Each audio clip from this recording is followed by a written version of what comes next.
Hi there. My name is Kate Bergener. I'm a graphic designer and I specialize in interactive PDFs that can do some truly outstanding tricks that enhance learning and connect students with the subject matter and the processes that you're trying to teach so much better. Today, I want to talk about a part of the lead magnet that I'm working on that demonstrates different interactive features. And this is a dropdown that people can use to select the thing that most closely aligns with their goals. And then they'll get more context based on the thing that they selected. They'll get a case study that shows um, a project that I worked on that relates back to that particular type of goal. And so it's really cool because you can hide and show information based on a drop down.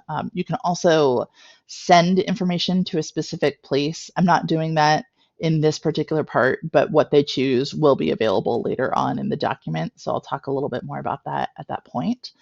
And I think it came out pretty nicely, and I can't wait to show it to you. So this is the drop down activity for the workbook. Um, these checkboxes, not real important at this stage. They're going to trigger something else later on, but people can select what kinds of work that they do. And then they use this drop down to choose what is the goal of what they would do with an interactive product.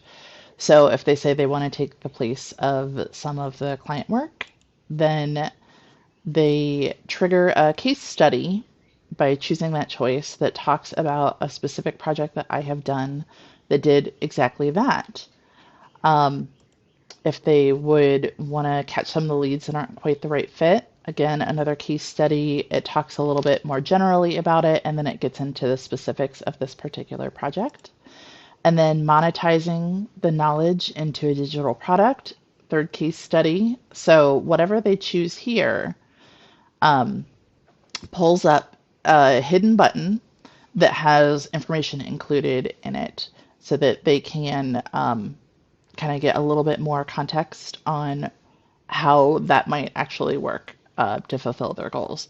And then again, we've got the button at the bottom that gives you a little bit more context about the specific interactive piece and what it's doing, and then it can toggle on and off. And if they would want to close this again, they can just go back up to choose one, and it hides the case study. And then if you want to take a little bit closer look at the magic behind this, this is all controlled via a custom validation script. So it's telling you which of these things to look for and then whether or not each of these things will be hidden or displayed. It's pretty easy to accomplish, and it's really useful to be able to show specific parts of your design or even fields that people can fill out based on something else that they've chosen. So this is an example of a selector having some sort of impact on the document itself. So that is using a dropdown to reveal more elements in a document.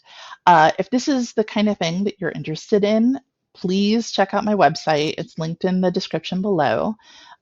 If you are curious about this interactive lead magnet when it comes out, there's also a link for you to go ahead and get on my newsletter now. It's not ready yet. I'm kind of showing you the videos as I build it. But as soon as it's ready, it's going to go out to my list first, and then we'll move forward with that. So thank you so much for your time, and let me know if this is relevant to your work. Thanks.